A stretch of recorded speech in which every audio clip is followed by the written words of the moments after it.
नारद देवर्षी नारद सत्यभामेकडे आले. सत्यभामे नारद आल्यानंतर सत्यभामेने स्वागत केलं, पाद्यपूजा वगैरे केली. पाद्यपूजा वगैरे केल्याच्या नंतर ती सत्संगती त्यांची करू लागली. सत्संग दोघांच्या गप्पा सुरू झाल्या, भगवंताच्या विषयी गप्पा सुरू झाल्या. आणि सत्यभामेने विचारलं, हे देवर्षी मला एक प्रश्न पडलेला आहे, उत्तर द्याल का? विचार. जर का मला पुढच्या जन्मातही कृष्ण हाच नवरा मिळावा असं वाटत असेल तर मी काय केलं पाहिजे? पुढच्या जन्मातही भगवान श्रीकृष्णच मला नवरा म्हणून प्राप्त व्हावेत असं जर व्हायचं असेल तर मी काय केलं पाहिजे? नारदाने विचार केला, बकरा गठला.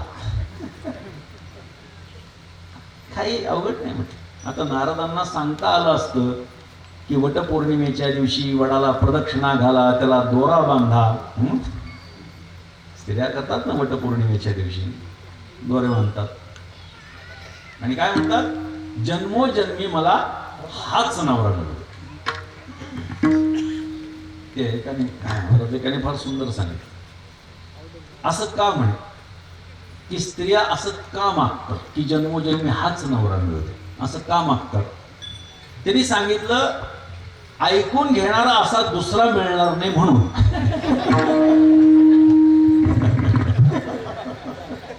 म्हणून हाच मिळतो. नारदांनी असं सांगितलं, बघा, जी गोष्ट तुम्हाला पुढच्या जन्मामध्ये पाहिजे असते तिथं ह्या जन्मात दान करावं लागतं. म्हणजे भगवान श्रीकृष्णाचं दान करायचं, हो कृष्णाचं दान करायला लागेल. पण भगवंताला घेणार कोण म्हटले? मी आहे ना म्हटले घ्यायला. घे हातात पाणी. ती आपली बिचारी आले, हातामध्ये पाणी घेतलं. ते काय मंत्र सांगायचा सांगितला, तत्सत श्रीकृष्णार्पणमस्तु. खऱ्या अर्थाने कृष्णार्पणमस्तु. कृष्णच कृष्णार्पण झालं. नारद गेले दरबारामध्ये. सिंहासनावरती भगवान श्रीकृष्ण विराजमान, द्वारकाधीश भगवान आले. शिष्ट परंपरा अशी आहे की आपल्याकडे कोणी अतिथी आला आणि त्यात संत आला, तुम्ही किती मोठे असाल, जागेवरून उठलं पाहिजे, त्यांच्याकडे 4 पावलं तरी चालत गेलं पाहिजे, त्यांना उत्थापन देऊन त्यांना आसन दिलं पाहिजे, त्यांचं यथायोग्य पद्धतीनं पूजन केलं पाहिजे. नारद आले, भगवान सिंहासनावरून खाली उतरून आले, नमस्कार केला. म्हणले, या महाराज बसा, तुमची पाद्यपूजा करायची. नारदाने सांगितलं, मी इथं नाही बसणार. म्हणले, कुठे? सिंहासनावरती बसणार आहे. देव म्हणू लागला, सिंहासनावर कसं शक्य आहे? म्हटले, महाराज मी राजा आहे, राज्याभिषेक माझा झालेला आहे आणि सिंहासनावरती राजा व्यतिरिक्त दुसऱ्या कोणालाही बसण्या, त्याच्या मुलाला सुद्धा बसण्याचा अधिकार नसतो.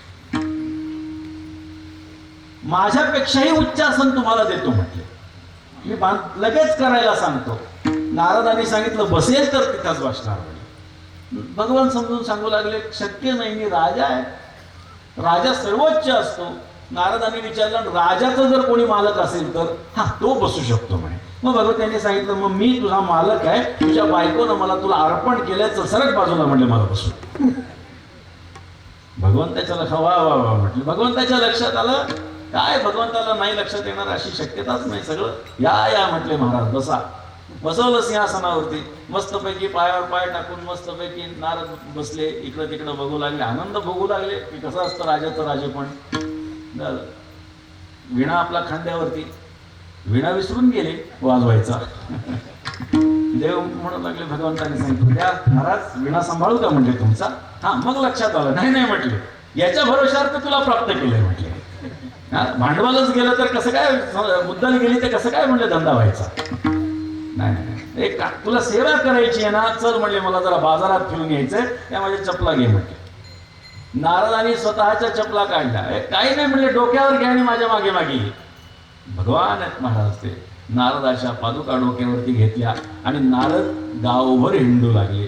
परंतु भगवंताच्या मनात किंचितही तुझा भाव नारदांच्या मनाविषयी, त्यांच्याविषयी आला नाही. आणि नारद महर्षींच्या मागे मागे भगवान त्यांच्या पादुका घेऊन फिरले.